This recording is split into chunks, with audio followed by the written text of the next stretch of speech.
Oh, my head. Where the fuck am I? Where the fuck am I? What? Oh no, what the fuck? What the fuck is going on here? Hello? We're going to play a game. What fucking game? Where the fuck are you, you psycho? Help! Someone help! Now, folks, you may recall 2 weeks back, here on the JF show, we went live to a radio show. You think that's going to drive me crazy, yeah? That's the best you can do, is it? A few moments later. And then to be still at it. What in the name of God are you at? Still cutting turf at your age? Well, I suppose at 92, it's not so bad. Who the fuck are you? So over the Christmas holidays, I decided that I would finally attempt to finish Elden Ring, nearly 4 whole years on from its initial release. I had purchased the game on release day, but after only a handful of hours, I got stuck and decided I just wasn't in the mood to play any further. I had become so fatigued by the Souls formula that I realised what I needed was to take an extended break from the entire genre.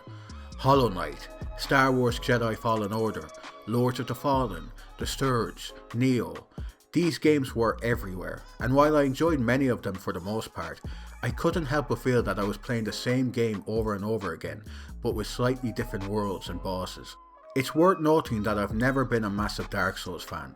While I appreciate the series for how it revolutionised the action RPG genre, I'm just not big on medieval fantasy. You know what I mean. Knights in shining armour, dungeons, dragons, big swords. It's kind of been done to death at this point. That being said, I still enjoy Dark Souls 1 for its beautiful world and engaging exploration. I still appreciate Dark Souls 2 for the fact it eventually ends. And I still think Dark Souls 3 has some of the best bosses From Software has ever created. I can totally understand why so many people adore these games. Funnily enough, despite never being crazy about the Dark Souls series, Bloodborne and Sekiro are 2 of my favourite games of all time. Bloodborne's world completely enveloped me. I had never experienced a city as eerily beautiful as Yharnam before, with its stunning gothic architecture and blood-red skyline. The game's dark lore, unforgettable bosses, and impeccable creature design saw Bloodborne quickly become one of my favourite games ever. Hell, it might even be my favourite game ever. Plus, it's the only game where you get to do this.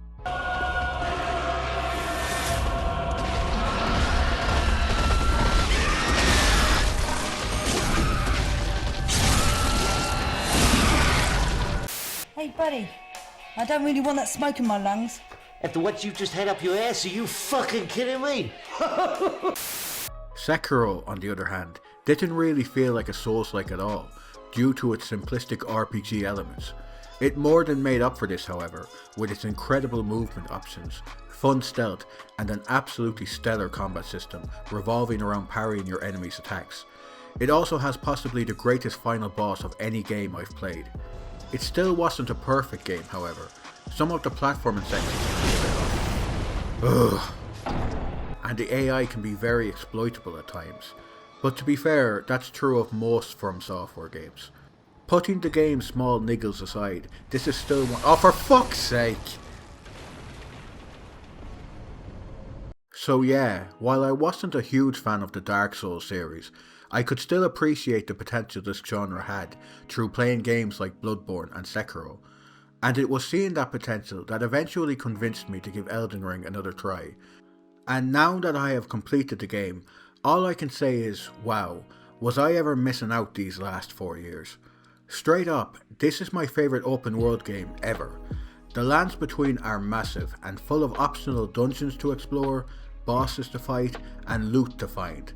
And unlike the typical bullshit Ubisoft puts out these days, there aren't waypoints and markers littered everywhere, telling you where every little secret is.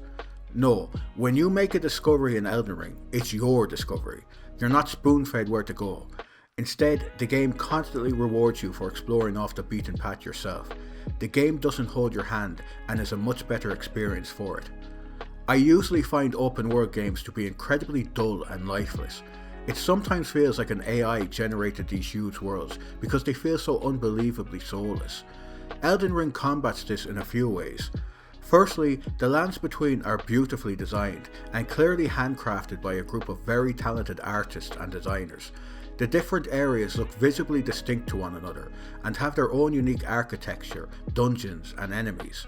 Most importantly, however, Elden Ring has 6 legacy dungeons that are just as passionately designed as any area From Software have created in the past.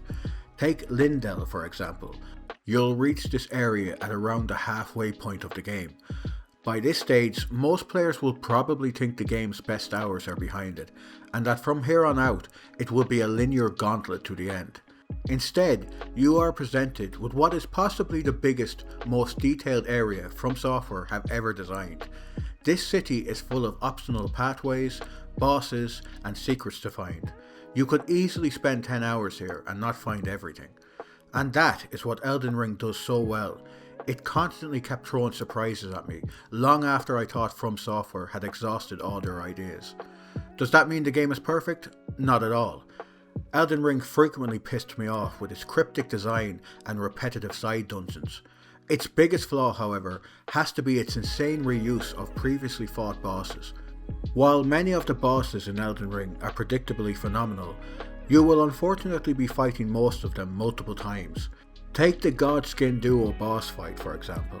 This is essentially Elden Ring's version of the Ornstein and Smough fight.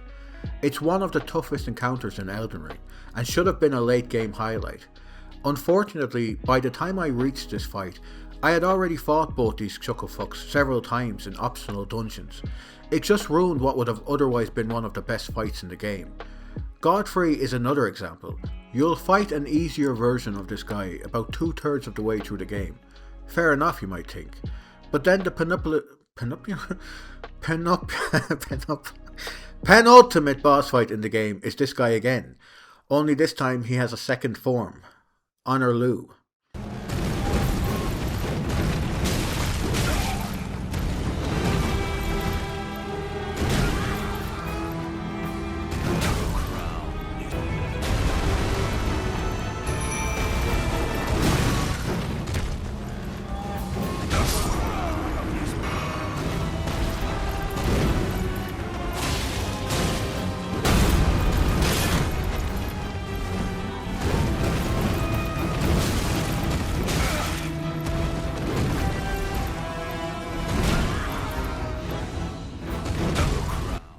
Fuck Honor Lou.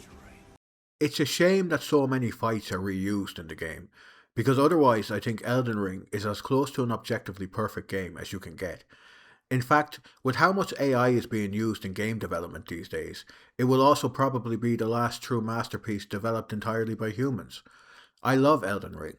In fact, I loved Elden Ring so much that it reignited my interest in Soulslikes. I spent the following 2 months playing nothing but games inspired by Dark Souls. Through doing this, I played some games I loved, some I hated, and some lesser known titles that deserve to have far more eyes on them than they do. That is the point of this video, to highlight some great Soulslikes that you may never have heard of.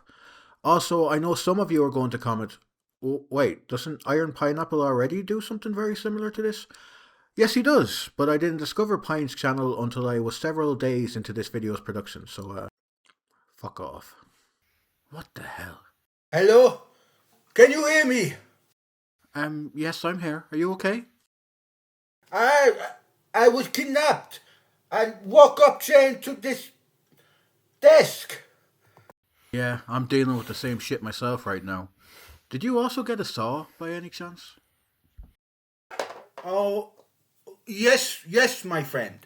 I feel, how do you say? I feel like our captor. He wants us to cut off our arm. You understand? You know, this actually reminds me of a horror film I saw recently. Ha! You mean so? Yes, I must say the similarities are very striking. Well, no, I was actually talking about 12 Dogs of Christmas 2, The Great Puppy Rescue. First, some ground rules. I won't be featuring any Soulslikes that are already well known, so don't expect to see Lies of P, Hollow Knight, or Nine Souls in this video. Just a quick note, however, please play Nine Souls.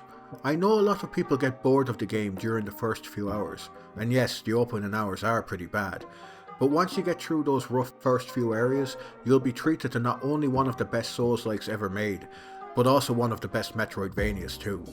Secondly, I decided against covering any games I didn't find interesting.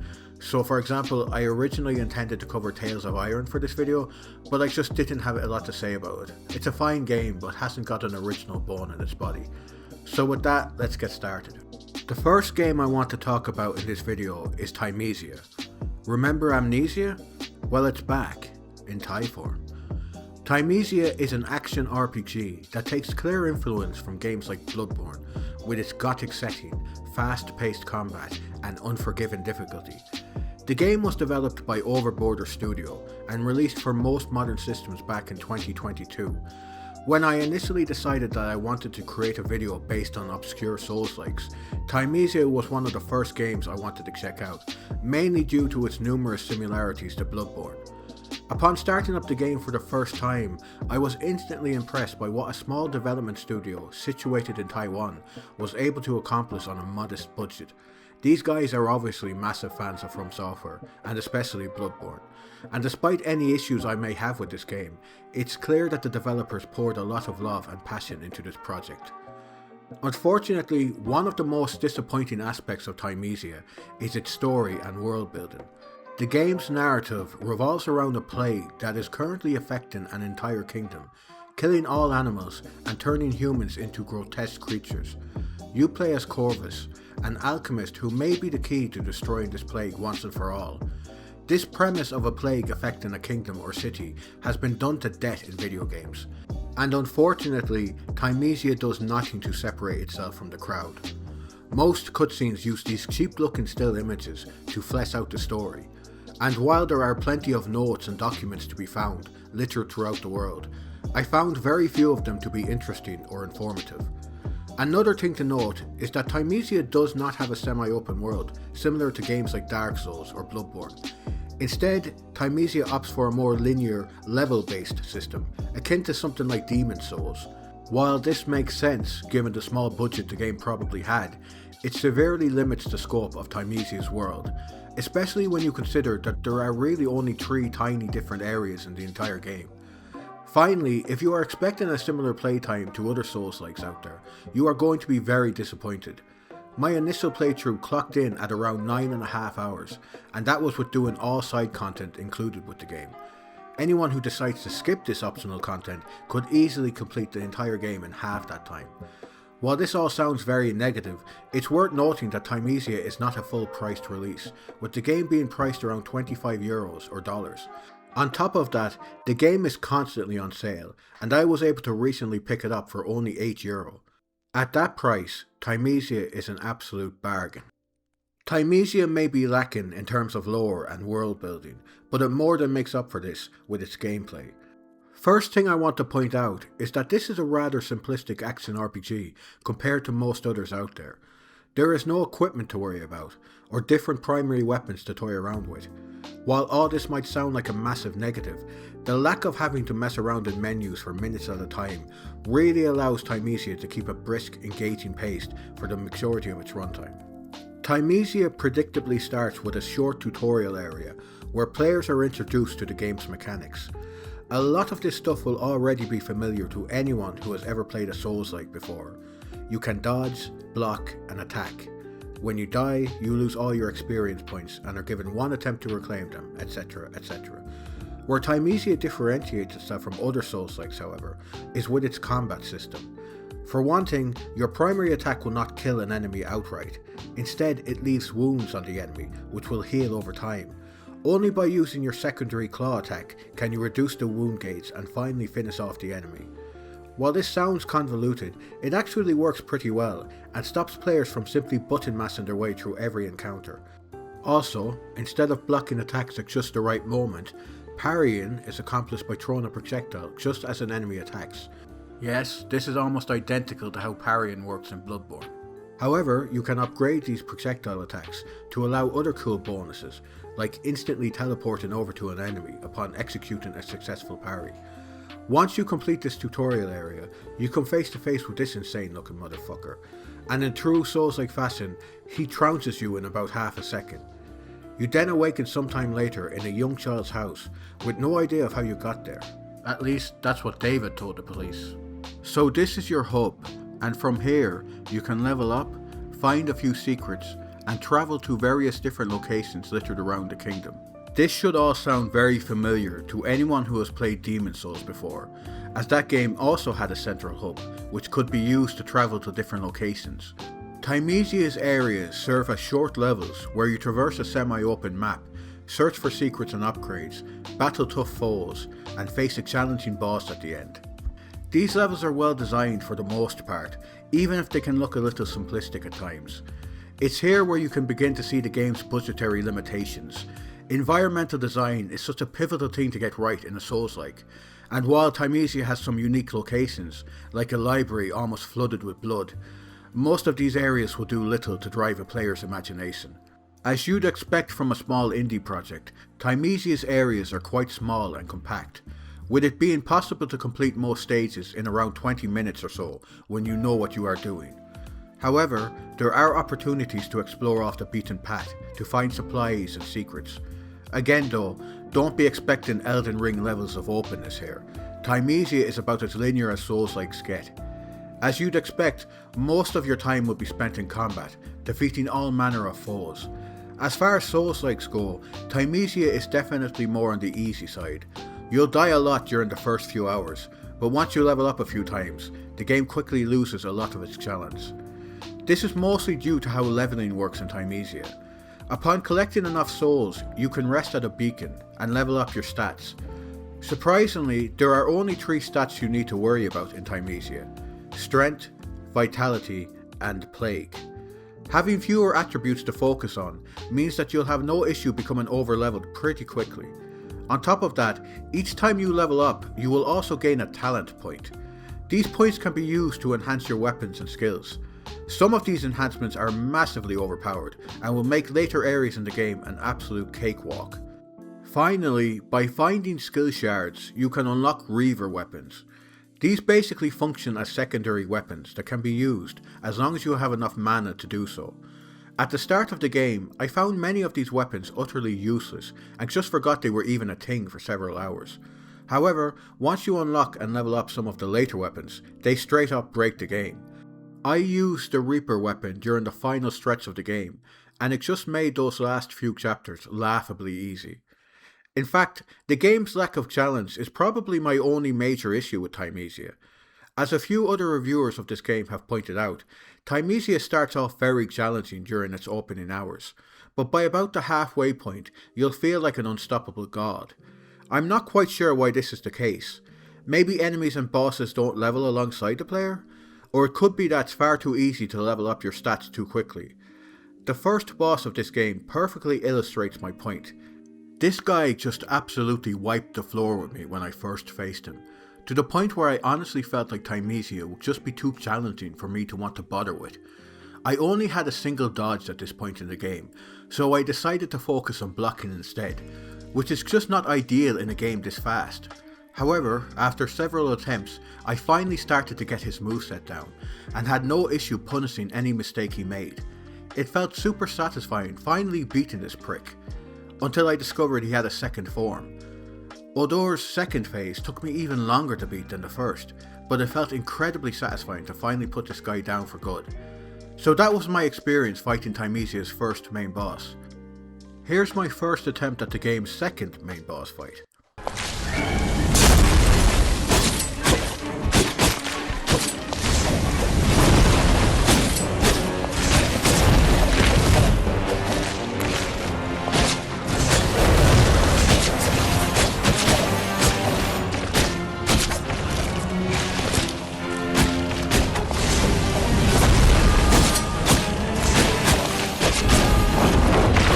It's a real shame how easy many of Thymesia's later bosses are, because I love the design of these guys.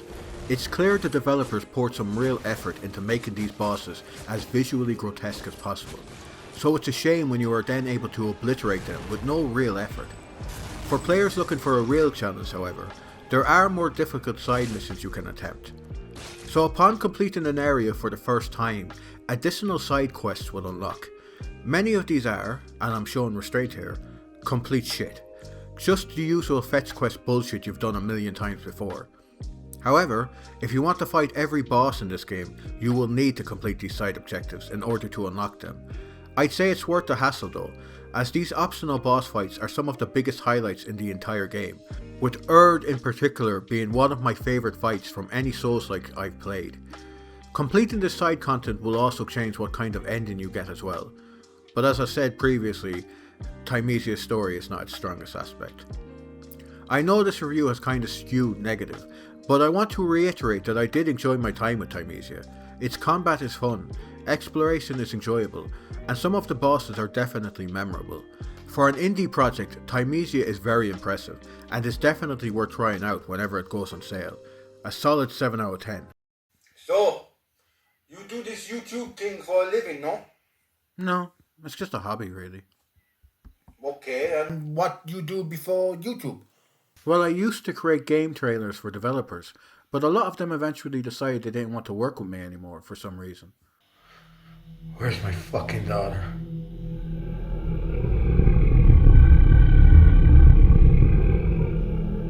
What did you do to her, you sick fuck?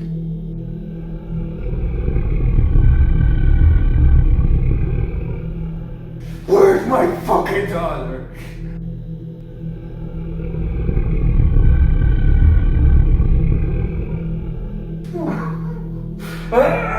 Pokey is here, he's full of fun and full of cum.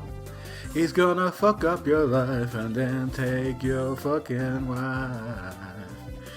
And after he takes a shit in the grass, guess what? That motherfucker's gonna fuck your wife. Get the fuck, get off me! You know, I've just realised you look an awful lot like me. If it wasn't for your very convincing foreign accent, I'd swear you were me. Where's your accent from, by the way? I can't quite place it. Well, I live many places in Europe. I travel.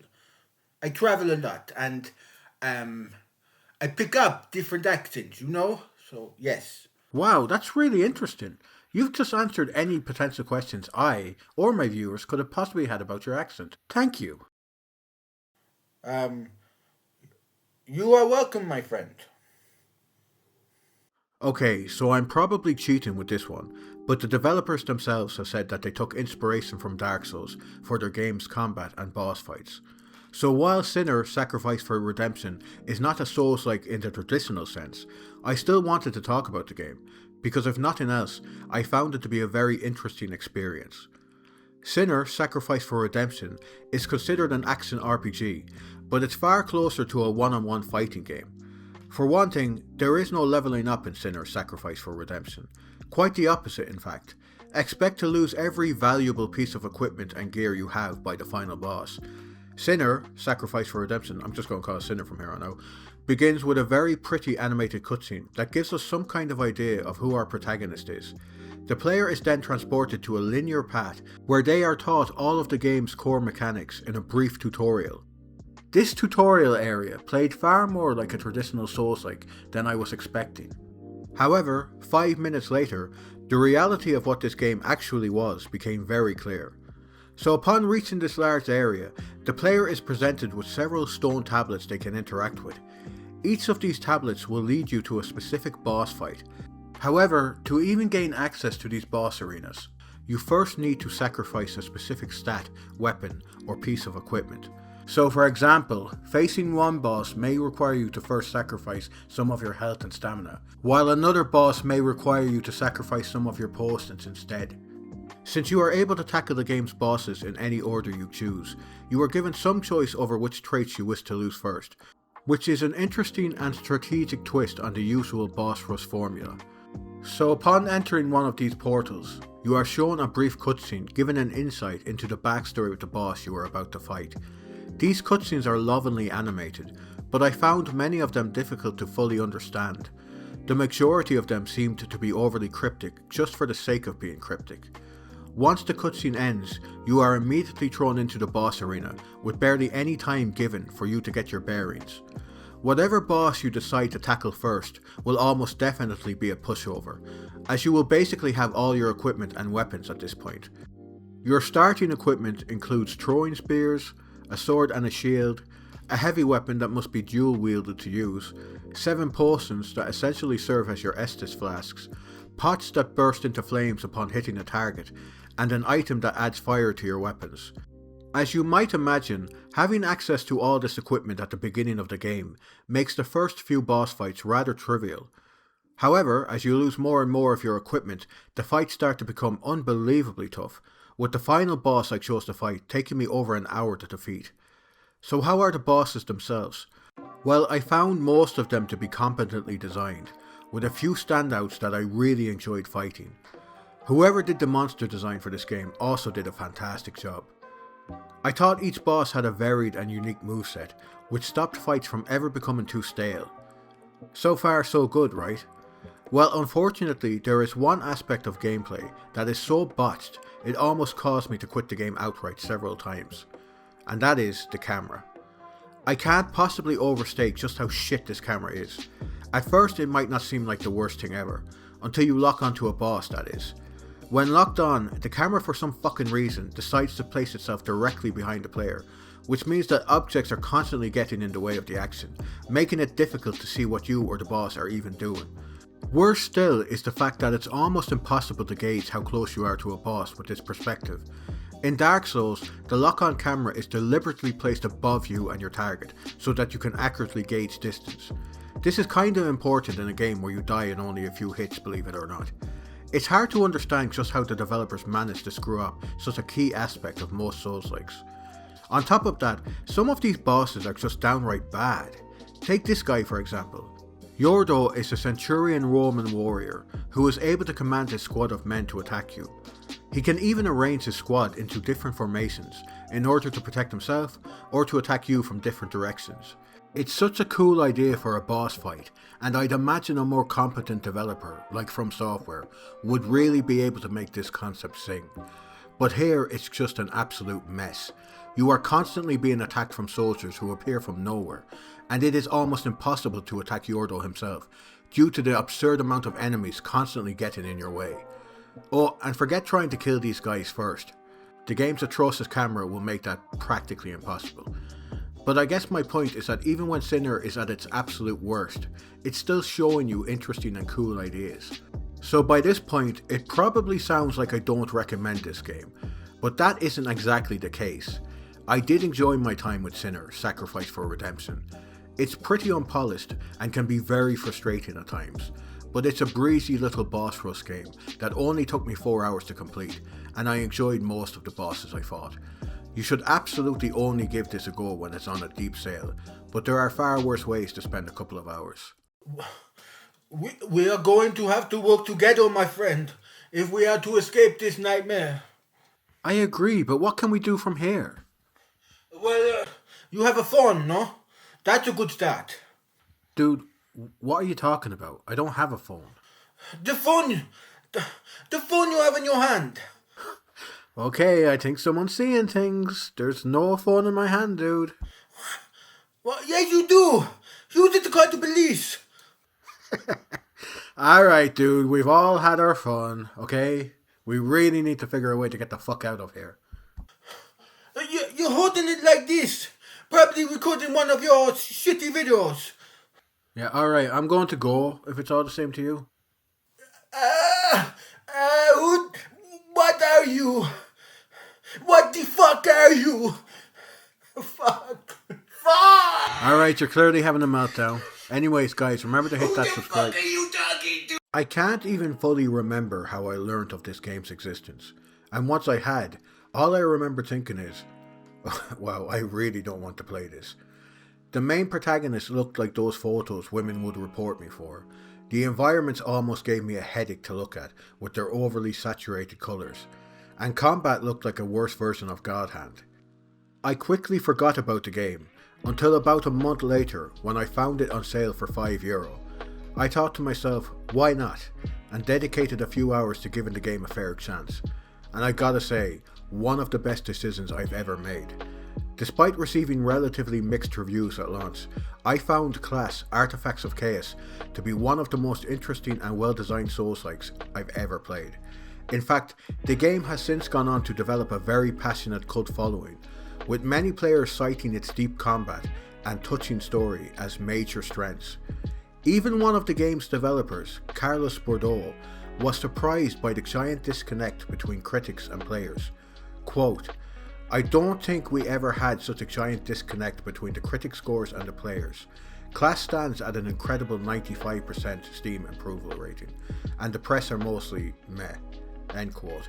While playing Class Artifacts of Chaos, two games quickly came to my mind. One being God Hand, the incredible PS2 beat-em-up developed by Capcom, and the other was the 2018 God of War reboot. How the fuck has it nearly been 10 years already? Class borrows liberally from both games. For example, it takes the camera perspective, deep combat, and customizable Ben. Yeah? Customizable? Fuck's sake. Some say I'm insatiable, but that's just because I'm so fucking customizable. It takes the camera perspective, deep combat, and customizable move system from God Hand, while also taking the semi-open world and shitty armor system from God of War. Hell, you are even tasked with protecting this small creature, who the main protagonist refers to as Boy. Read it, boy. In Class Artifacts of Chaos, you play as Pseudo, a very phallic-looking man who is an expert in the field of martial arts. Pseudo lives in the strange world of Xenozoic. It's worth noting that this setting was also used in the Xenoclass series. I know practically nothing about these games, except for the fact that they're first-person fighting games, and that Class Artifacts of Chaos is something of a spiritual successor to that series. As I mentioned earlier, Class Artifacts of Chaos is a third-person action-adventure game with a deep combat system reminiscent of PS2 Capcom games like God Hand. The game begins with a simple tutorial where players are asked to pick a stance that they enjoy using. Stances basically serve as this game's weapon system. For example, the boxing stance allows Pseudo to perform strong punches and kicks, like a professional kickboxer would, while the slash stance allows Pseudo to perform his best Wolverine impression, using his claws for lethal sharp attacks. At the start of the game, you are only given access to a single stance. However, through exploring the game's world, you can find secret areas that will unlock additional stances that you can switch between on the fly. For this playthrough, I mainly stuck with the boxing stance, although I will demonstrate some of the other stances as well.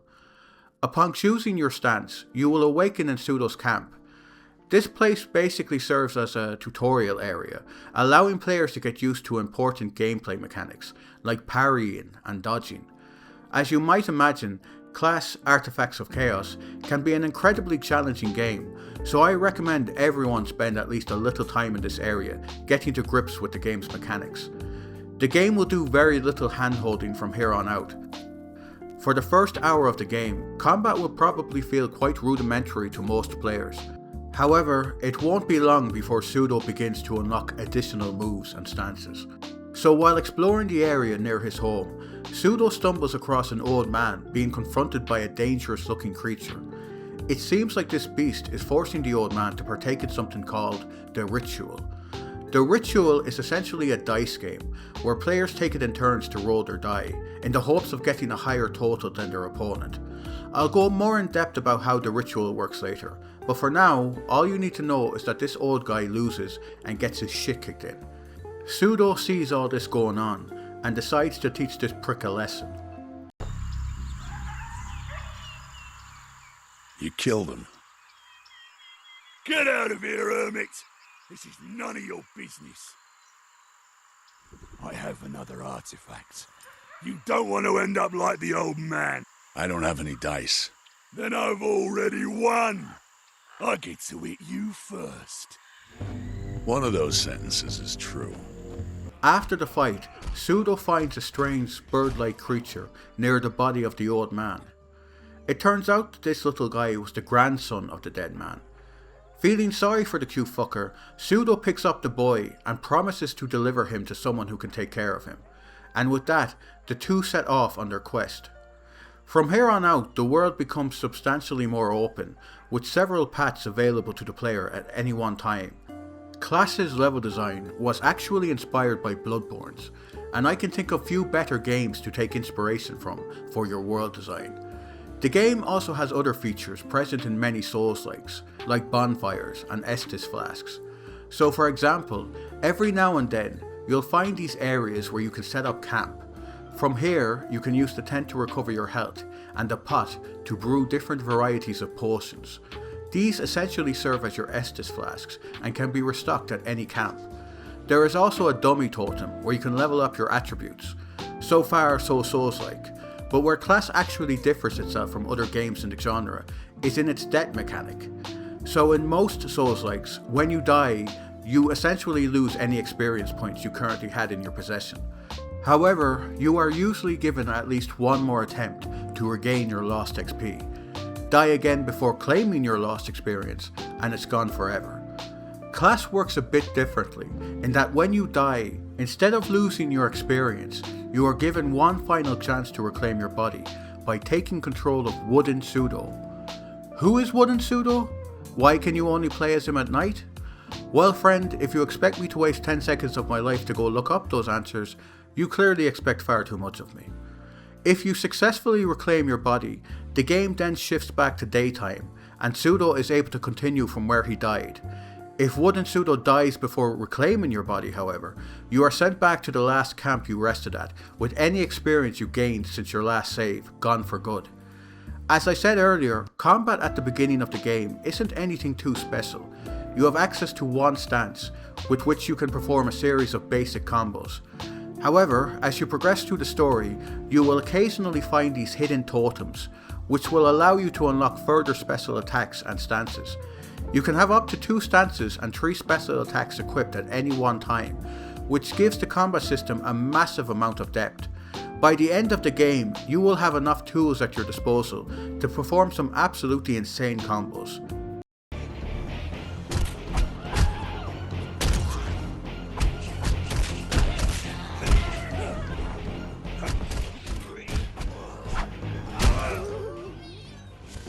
When Class's combat is at its best, it feels more like a character action game than a traditional Souls-like, and I mean that in the best way possible. Of course, you don't only fight enemies with your fist in Class Artifacts of Chaos. Occasionally, when approaching a group of enemies, you will be given the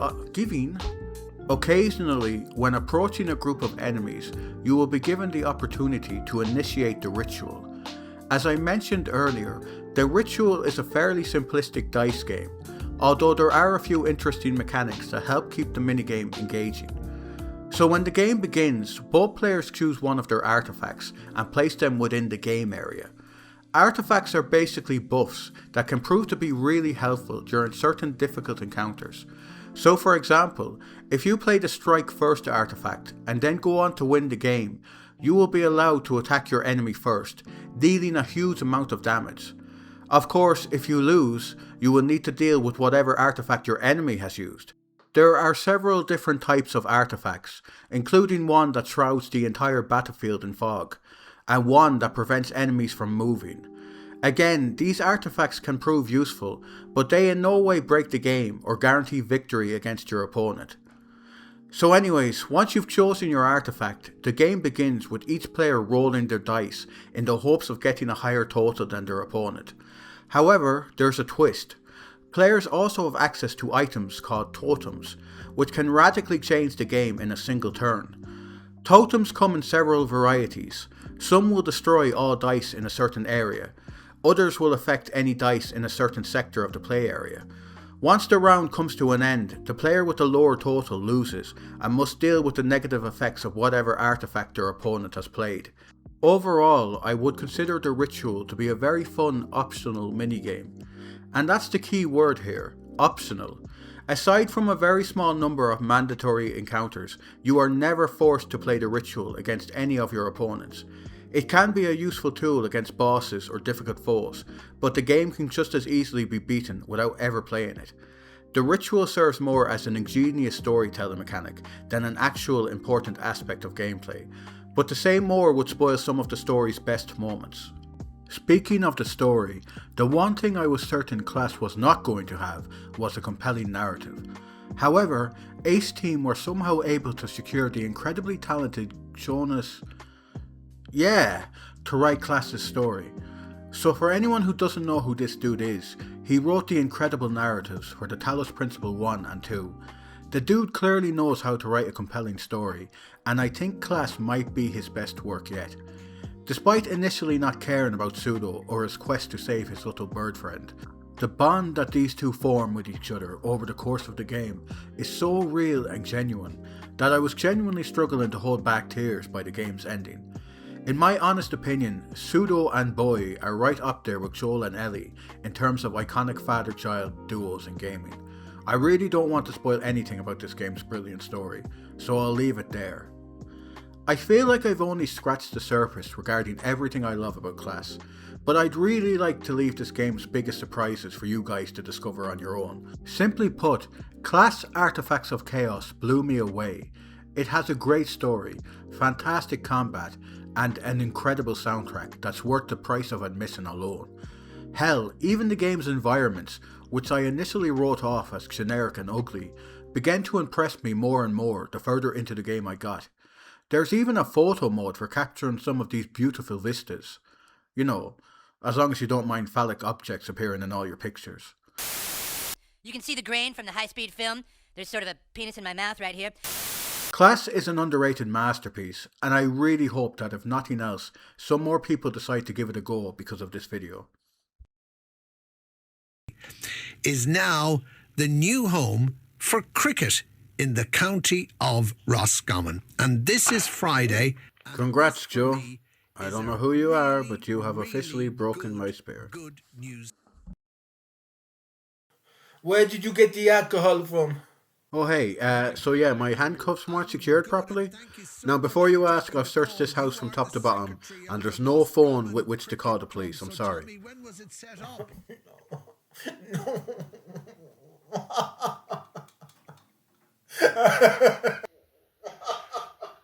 Okay, buddy, I was just going to close this for now. Oh my god, that video was not fun to put together. But hey, I finally got out some more content, I'd like you to... this is the unscripted part where I ramble, so just keep that in mind. But I would like to thank you all for watching the video. Hopefully you enjoyed it enough to like the video and possibly subscribe to my channel. And yeah, I put a shit ton of work into this one, believe me. I know it's been a long time since my last proper review content, whatever you want to call it, but the reason for that is I spent the first 2 months of the year basically playing nothing but Soulslikes, and afterwards I was like, oh fuck, I need to make some content out of this. All that can't be for nothing. So I decided to basically put this video together. But the problem is I'm not like, I like Soulslikes, but I'm not as passionate about them as I am horror games or stuff like that. So it was really hard for me to find the fucks necessary to finish this video. But thankfully 8 months later I've managed to do it. So yeah. On top of that, I just want to talk about some of the stuff I've been playing recently. Keeping in the theme of Soulslikes, I played Mina the Hollower, which is one of my favourite indie games of the last 5 years, I'd say. It's an absolute masterpiece. 10 out of 10, I'd even go as far as to say. Right up there with Bloodborne for me. And if you're a fan of Bloodborne or Soulslikes in general, I can't recommend Mina the Hollower enough. It's a genius game. It has incredible level design, a brilliant soundtrack composed by Jake Kaufman, a fantastic world, fantastic bosses. I adored everything about it. The best thing about it probably is that you can tackle the game in almost any order you choose, if you're smart enough to find your way around it. In fact, you amass certain items and weapons as you go through the game, of course, but if you're smart enough, you'll never have to use them. You can literally complete the entire game with your starting equipment. The game is that clever, and yeah, Some people have complained about the difficulty. All I can say to that is it starts off incredibly difficult, and some people might be turned off by that. But there's plenty of accessibility options in the menus if you're struggling. But I would encourage everyone to try and stick with the default difficulty, because once you've amassed a few upgrades, the game becomes piss easy towards the end. And you can do that very early on in the game if you're willing to grind. If you're willing to grind out some currency, you can buy some heart upgrades and several different upgrades like that within the first few hours, and it will make the game considerably easier. But Mina the Hollower, an absolute masterpiece, and I can't recommend it enough. Another game I played was Dishonored 2. I have no idea why it took me so long to finally play this game, especially considering that I loved the first Dishonored. But I absolutely loved the game. I think it's far better than the first Dishonored, and has a more interesting story and more interesting characters and a more interesting world. And I usually play these games entirely stealthy. Like, I usually never kill anyone in these in the Dishonored games, but I made an exception this one time. I only killed a few people. Found anything yet? Nothing, damn it. Holy shit!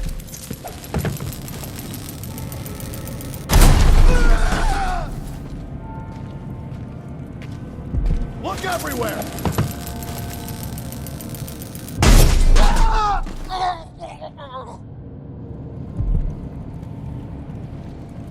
What's going on here? Be on your guard, right, boys?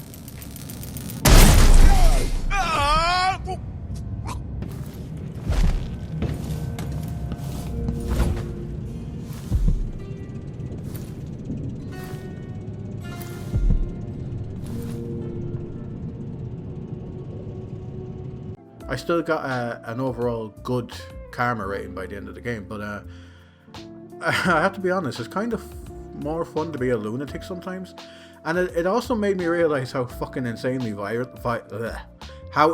violent these games are. But if you're planning to go for a no kill run, you'll never get to experience how fucked up this game is. But I adored Dishonored 2. I think my favorite level is the one where you can switch between the past and the present to navigate around guards and stuff. I thought that was absolutely genius game design.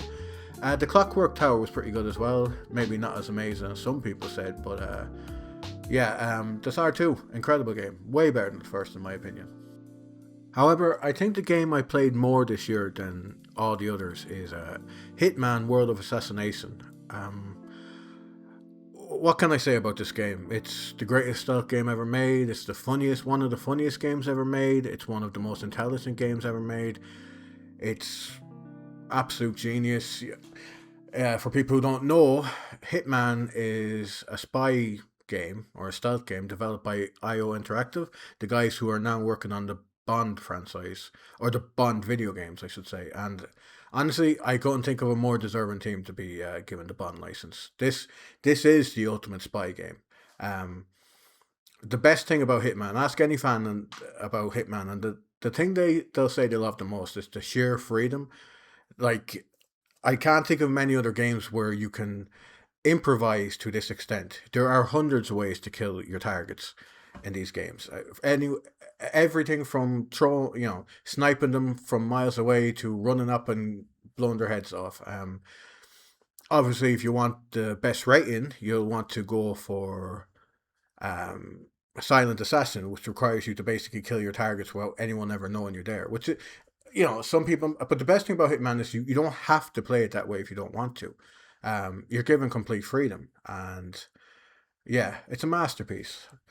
Obviously, everyone who's watching this video has murdered someone at some point in their life, but Hitman just allows you to kill people in ways you've never even thought of before, in places you would never get to visit. Beautiful locations like Sapienza and Paris, and yeah, I'm kind of addicted to it, to be honest. It's very replayable, almost to an unhealthy degree, but I don't think it even needs to be said at this point to play Hitman. Because apparently the game has 70 million players at this point. It's been a huge success. It started off rough because in the beginning, IO were only releasing one level per month, per 2 months, whatever. But now that the full thing is out, probably the best stealth game ever made and an absolute must play. It's absolutely incredible. I'll save it there. I'll stop there because the day may come where I'll want to make a whole video on the game, and there's simply too many mechanics. There's simply too much depth to go into right now, especially with how fucking long this video is already getting. And I think I'll leave it there. I was hoping to talk about some of the TV shows I've seen and books I've read, but it's nearly 1 o'clock in the morning, and yeah, I gotta go to bed, so I'm going to leave it there. I suppose I just quickly want to say that you should all check out Obsession, the Curry Barker film. It's one of the best. Oh my god, sorry. One of the best horror films made in the last few years. I have a review wrote for it. I don't know if I'll make a video of it, but yeah, incredible film. And I also watched The Penguin, the HBO miniseries that bridges the gap between the Batman 1 and the Batman 2, and that is also phenomenal, but I will talk about that in a later video. So yeah, again, I hope you enjoyed the video. If you did, please leave a like. If you didn't, leave a dislike and go fuck yourself. No, I'm kidding. But yeah, I will see you guys soon. I think my next video I'm going to cover obscure horror games, and I think I might just want to stick with that format for the next while because horror games are my passion at the end of the day, and I think that's what a lot of my subscribers come here to see anyways. So yeah, I hope to have that video out before Halloween. So peace out guys, take care of each other, and I'll see you guys soon.